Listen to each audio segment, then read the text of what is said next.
DNA news Nashik, शोध सत्याचा।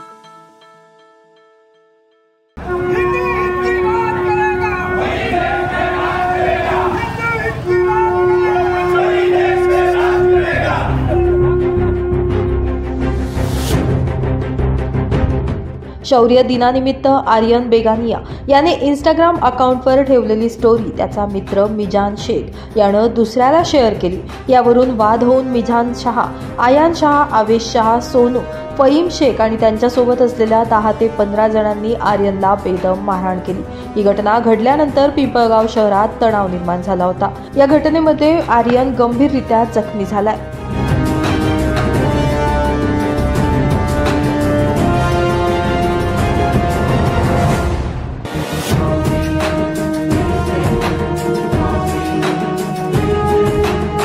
दरम्यान ही घटना घडल्यानंतर पिंपळगाव शहरात तणाव निर्माण झाला होता।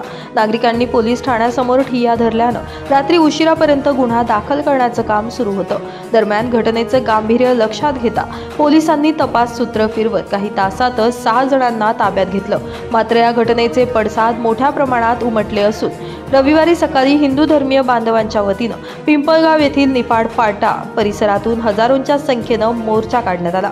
निफाड फाटा मार्गे मेन रोड आणि पुढे पिंपळगाव पोलीस स्टेशन अशा स्वरूपात काढण्यात आलेल्या निषेध मोर्चामध्ये हजारो हिंदू बांधव मोठ्या संख्येने सहभागी झाले होते।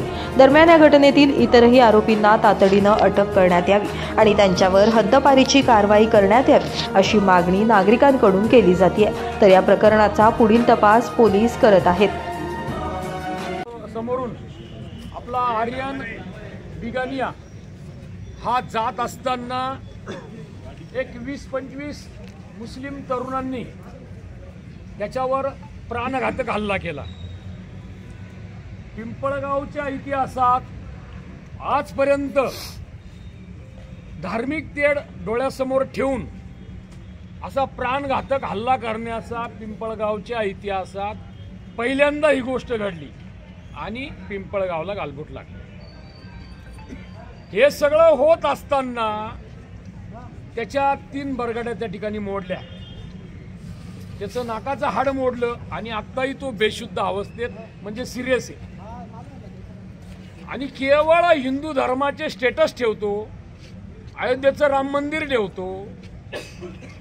ह्या एका 2 आणि 4 मुद्द्यावर किंवा बांगलादेशचा आपला मोर्चा आहे परवाचा, त्या मोर्चाचा स्टेटस ठेवतोय म्हणून त्याला धमकी देणं, त्याला वारंवार शिव्यागाळ करणं, त्याच्या घरच्यांना धमकी देणं, अशा पद्धतीचं टॉर्चरिंग या ग्रुपनी त्या ठिकाणी केलं आणि 3 वाजेपर्यंत पासून तर 8 वाजेपर्यंत कोणत्याही प्रकारची कायदेशीर कार्यवाही याच्यामध्ये झालेली नाही।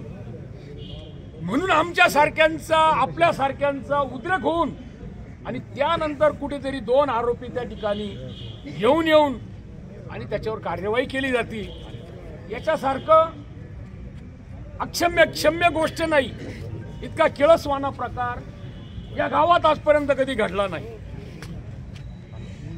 याचा मी पिंपळगावच्या नागरिकांच्या वतीने, हिंदू समाजाच्या वतीने मी जाहीर निषेध करतो। हा काही धार्मिक विषयावर बोलण्याचा मुद्दा नाही, परंतु जर कोणी अशा पद्धतीने गालबोट लावत असेल तर त्याला पिंपळगाव कदापिही माफ करणार नाही, कदापि सोडणार नाही, हे मी या ठिकाणी प्रशासनाला आवर्जून सांगतो।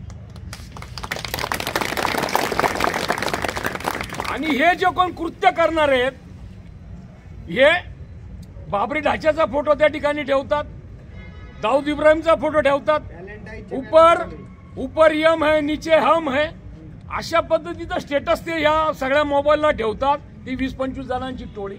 आम्ही वारंवार पोलीस स्टेशनला त्या ठिकाणी तक्रार केली की यांना पहिलं ताब्यात घ्या, यांना सुनवा, परंतु तशा काहीच झालं नसल्यामुळे यांची डेअरिंग आज आपल्या एका हिंदू युवकाला मारण्यापर्यंत गेली, प्राणघातक हल्ला करण्यापर्यंत गेली। एक दगड मोठा उचलला आणि त्याच्या तोंडावर मारण्याचा प्रयत्न झाला, तेवढ्या वेळेत काही जणांनी तो ओढला, नाही तर त्याचा मृत्यू जागीच त्या ठिकाणी दुपारी होणार। ही फार चुकीची गोष्ट या पिंपळगावामध्ये घडली। बंधूंनो, तुम्ही लक्षात घ्या आणि अशा कोण कृत्य करणारे तुमच्याही जर लक्षात येत असेल तर त्यांच्यावर तात्काळ त्या ठिकाणी कार्यवाही झाली पाहिजे। मी साहेबांना या ठिकाणी विनंती करणार आहे का जे कोण हे स्टेटस ठेवता यांची संख्या 25च्या वर गेलेली आहे आणि त्यांना रात्रीतनं तुम्ही पहिलं या जेलमध्ये बंद करा. उद्या जर आम्हाला एखादा सापडला तर आम्ही त्यांना सोडणार नाही. त्यामुळे तुम्ही त्यांना जोपर्यंत अटक करत नाही तोपर्यंत आम्ही स्वस्त बसणार नाही, तर पिंपळ बंद करू. त्यामुळे त्यांना अटक झाली पाहिजे आणि हे जे कोण 4 या ठिकाणी पकडून आणले यांना पहिलं ठोका. यांना ठोकलं तर ते कोण 10 जण आणखीन मारणारे होते त्यांचे नाव बाहेर येतील आणि ते सुद्धा रात्रीतनं या ठिकाणी जमा झाले पाहिजे. त्यांना अटक झाली पाहिजे आणि त्यांच्यावर गुन्हा दाखल होऊन त्यांना शिक्षा झाली पाहिजे. याचा एक निषेध म्हणून उद्या आपण 9:30 वाजता सर्वांनी निफाड फाटा या ठिकाणी जमायचंय. मग आपला व्यापारी बांधव असेल, आपला हिंदू समाज असेल, आपले बंधू असतील, आपल्या आसपासचे असतील, त्या सगळ्यांना त्या ठिकाणी फोन करा. स्टेटस उद्याच्या पिंपळा बंद ठेवा. उद्या कडकडीत बंद आपल्याला त्या ठिकाणी करायचं आहे. एकही चहाची टपरी असेल, हे असेल, कोणताही उघडं ठेवायचं नाहीये दुकान. सर्वांनी या मोर्चामध्ये सहभागी व्हायचंय. यांच्या नांग्या जर आज ठेचल्या नाही तर चुकीचं गालबोट हे भविष्यामध्ये लागू शकतं. याची नोंद आपल्या सगळ्यांनी घ्यायची आहे.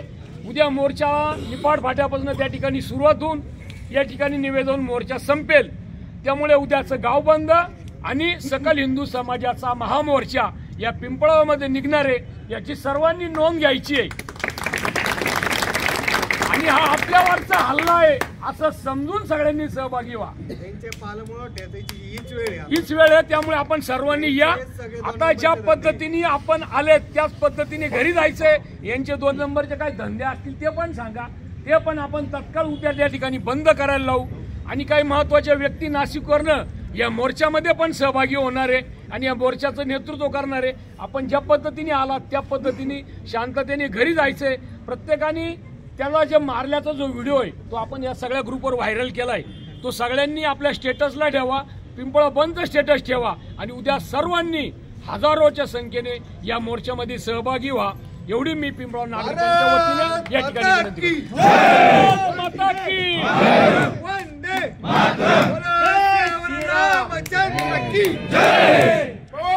हनुमान की जय.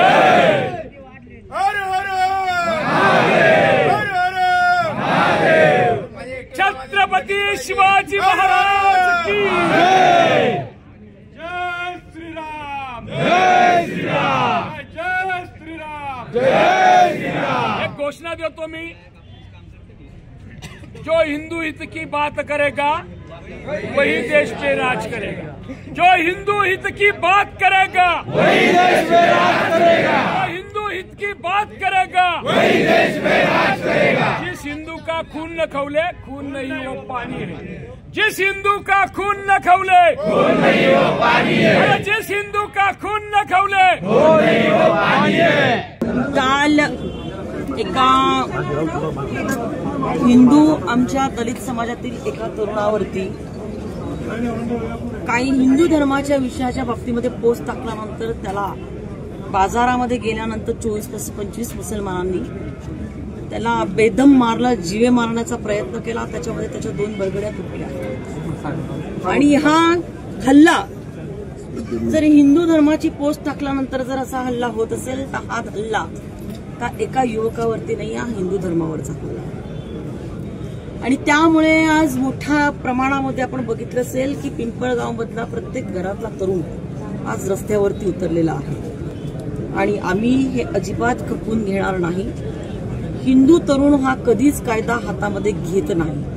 तो जर घेत असेल तर त्याच्यावरती निश्चित पोलिसांनी कारवाई करावी.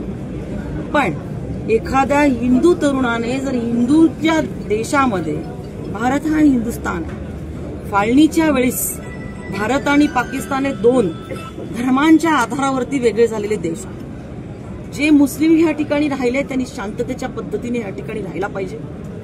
त्यांनी ह्या ठिकाणचा कायदा जो आहे हा तो त्यांनी पाळायला पाहिजे. भारतरत्न डॉक्टर बाबासाहेब आंबेडकरांनी दिलेलं संविधान जे आहे हे त्यांनी डोक्यावरती ठेवून आणि मनामध्ये आणि हृदयामध्ये ते त्यांनी कोरायला पाहिजे. कुठल्याही पद्धतीचा कायदा त्यांनी हातामध्ये घ्यायला पाहिजे नाही. हे हिंदूंचं राष्ट्र आहे. आणि हिंदूंच्या संरक्षणासाठी आम्ही रस्त्यावरती आज उतरलेलो आहोत। आज पोलिसांची माझी चर्चा झालेली आहे की त्याला बरगड्या त्याच्या मोडल्यात, त्याला जीवे मारण्याचं काम केलेलं आहे। मॉब लिंचिंगचे जे काही गुन्हे असतात ते दाखल करावे। पोलिसांनी त्याच्यावरती अटेम्प्ट टू मर्डर, अॅट्रॉसिटी अशा पद्धतीचे गुन्हे दाखल केलेले आहेत। म्हणून त्याच्यावरती न थांबता हा संघटित पद्धतीचा मॉब लिंचिंगचा गुन्हा आहे आणि जर ते जामिनावरती समजा कदाचित कोर्टामधून कधी सुटले तर त्यांच्यावरती पुढच्या कालावधीमध्ये तडीपारी देखील केली जाईल। त्यामुळे अशा लोकांना पिंपळगावमधनं हद्दपार करण्यात येईल। जो अशा पद्धतीने कायदा हातामध्ये घेत असेल तर ते चालणार नाही आणि हिंदू धर्म हा आमचा प्राण आहे आणि ह्या देशाची शान आहे। त्याचा अवमान आम्ही या हिंदुस्थानमध्ये सहन करणार नाही। जो मुस्लिम ह्या देशामध्ये शांततेच्या पद्धतीने राहतील आणि समाजामध्ये शांतता पसरवण्यासाठी काम करतील त्यांच्या सोबत आम्ही राहू, त्यांचा आम्ही सन्मान करू। पण जर आमच्या तरुणावरती कोणी जर हात उचलत असेल ते आम्ही कदापि सहन करणार नाही। Bureau report, DNA Nashik news, Pimpalgaon.